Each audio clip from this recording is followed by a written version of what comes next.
رمضان المبارک اسلامی تقویم کا 9واں مہینہ ہے جو دنیا بھر کے مسلمانوں کے لیے مقدس مہینہ سمجھا جاتا ہے۔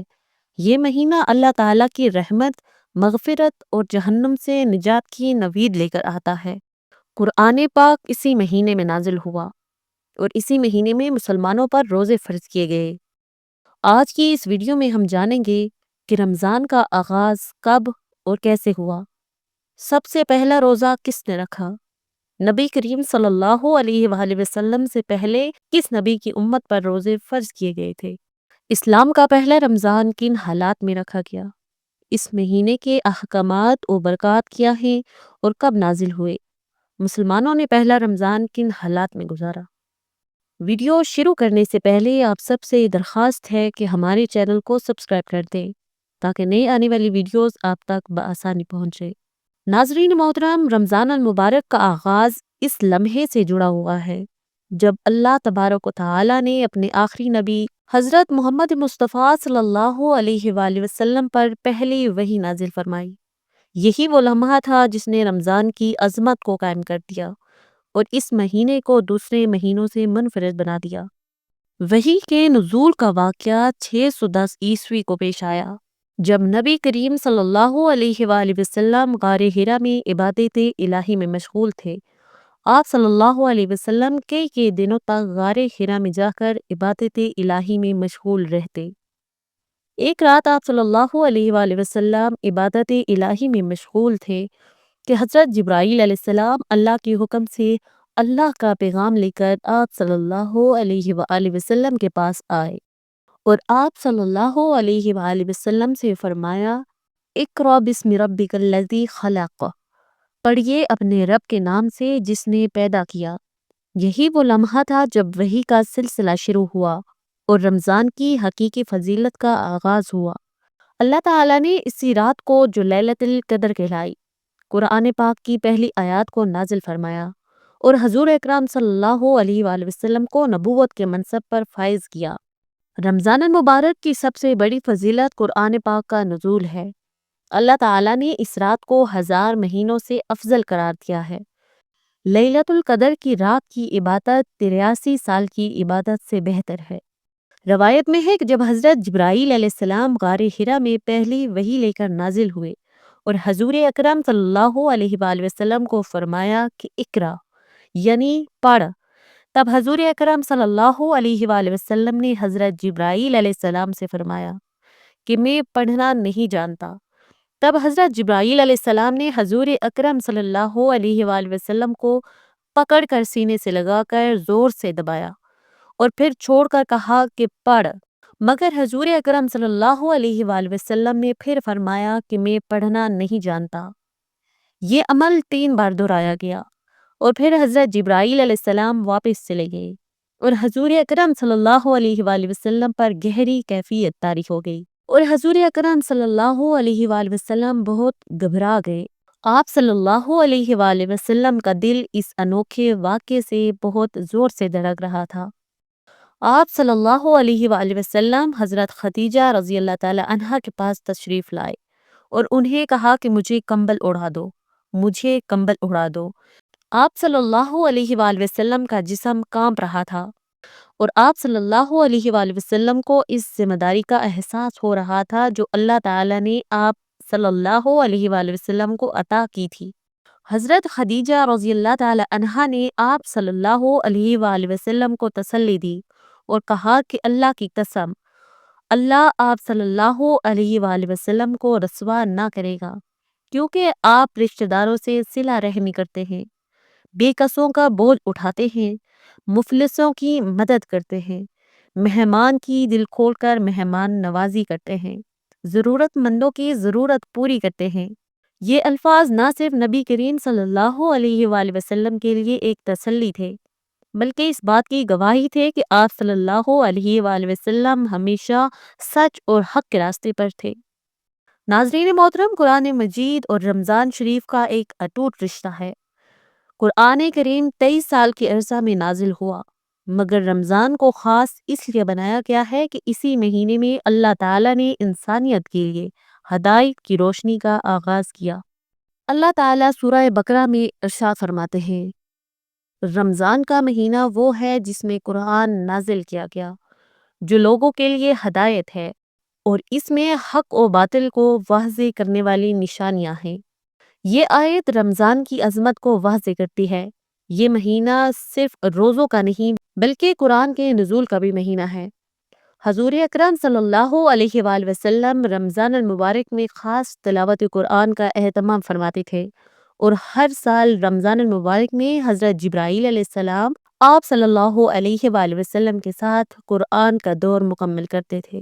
یہ مہینہ صرف بھوک پیاس برداشت کرنے کا نام نہیں، بلکہ اس مہینے میں قرآن سے جڑنے، اللہ سے قربت اور اپنے ایمان کو مضبوط کرنے کی ضرورت ہے۔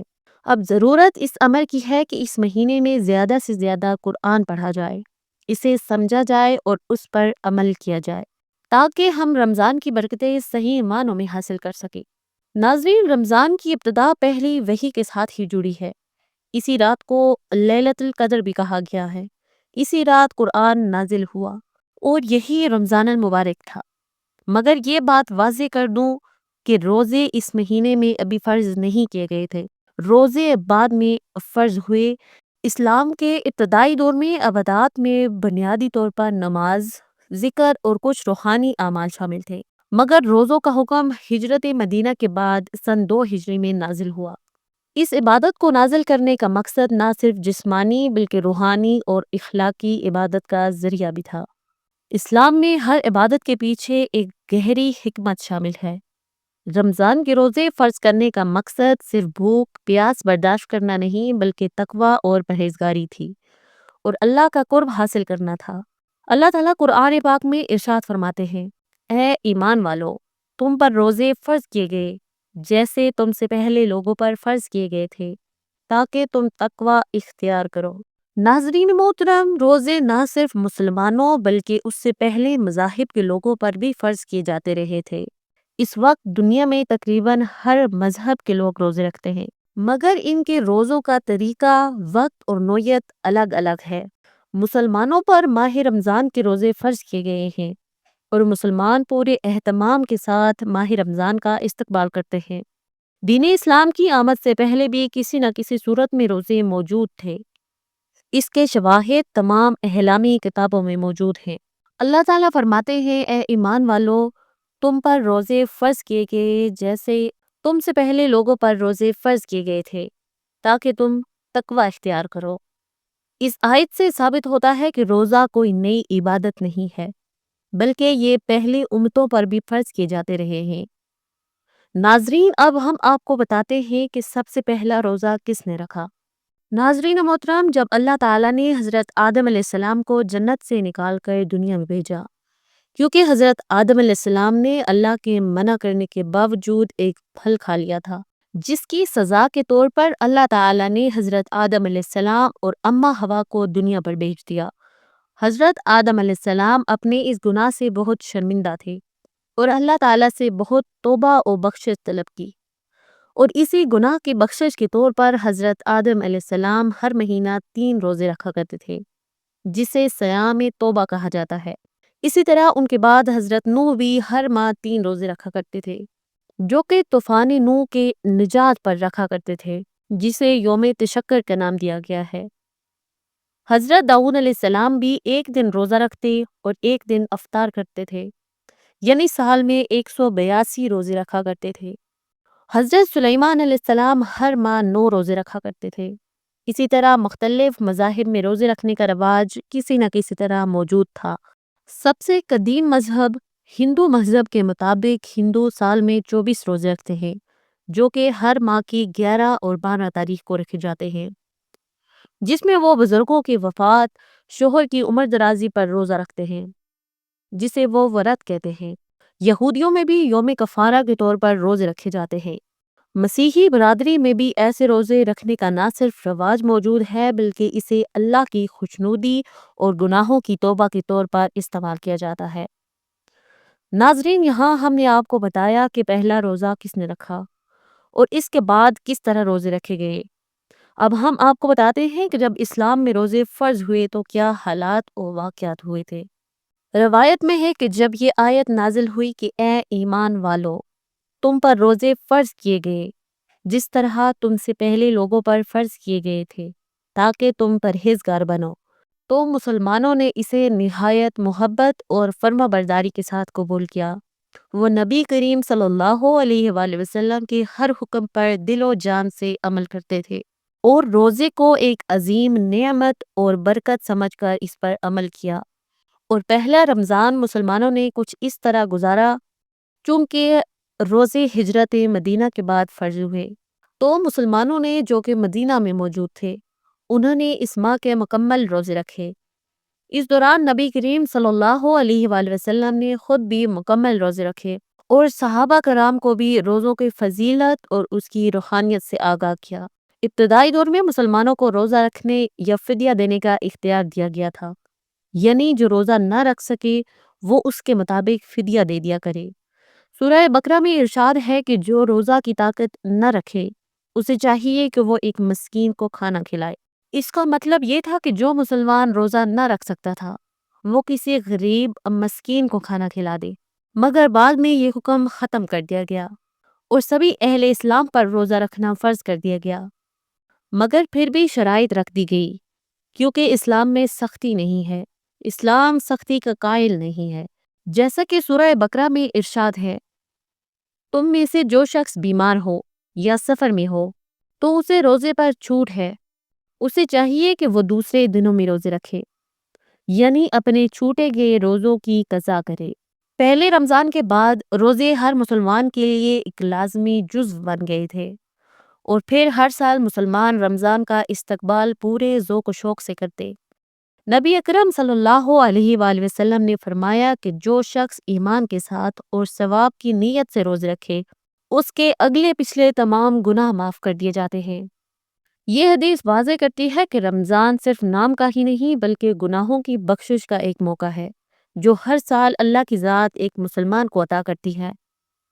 خوش نصیب ہے وہ شخص جس نے رمضان پایا اور اپنے گناہوں کی بخشش کروا لی۔ جب رمضان المبارک کے روزے فرض ہوئے تو مدینہ منورہ میں مسلمان نازک دور سے گزر رہے تھے۔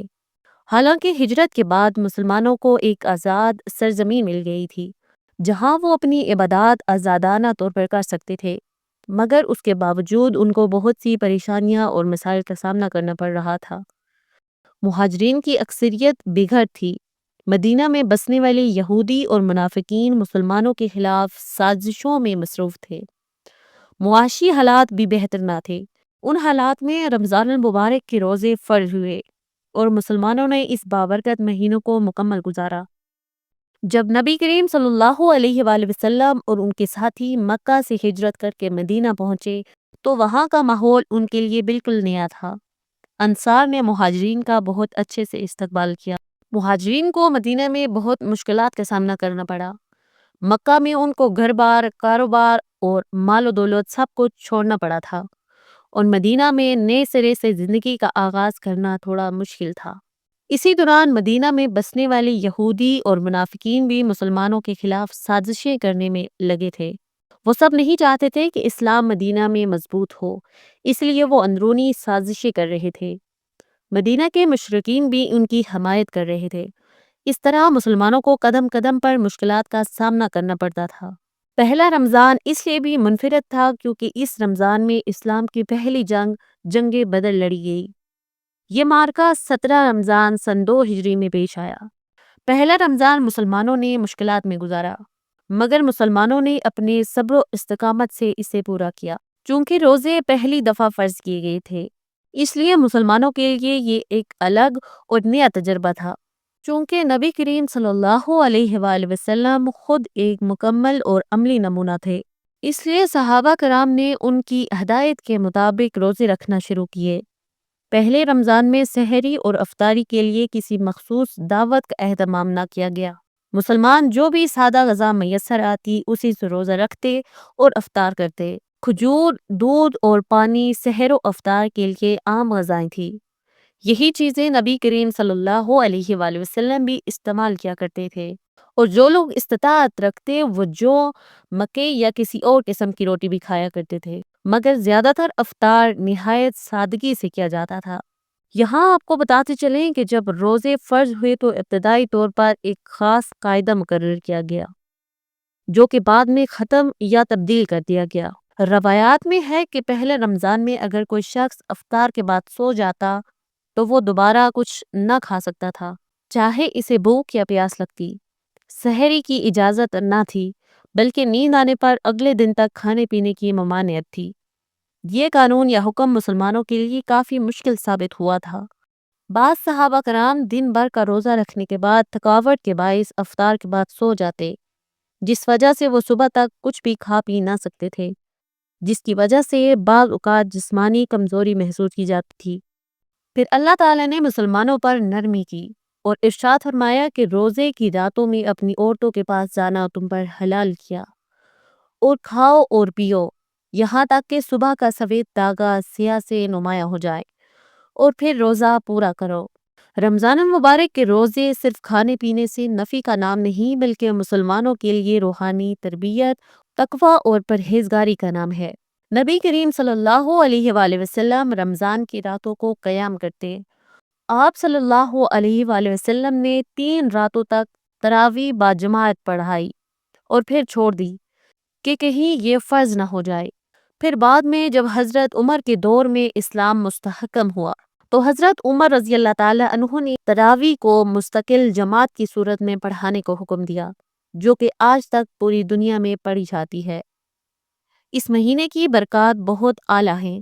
حضور اکرم صلی اللہ علیہ وآلہ وسلم کا ارشاد ہے، اللہ تعالیٰ اس مبارک مہینے میں ہمارے اگلے پچھلے گناہ معاف کر دیتا ہے اور اپنے فیض سے ہمیں جان بخشتا ہے۔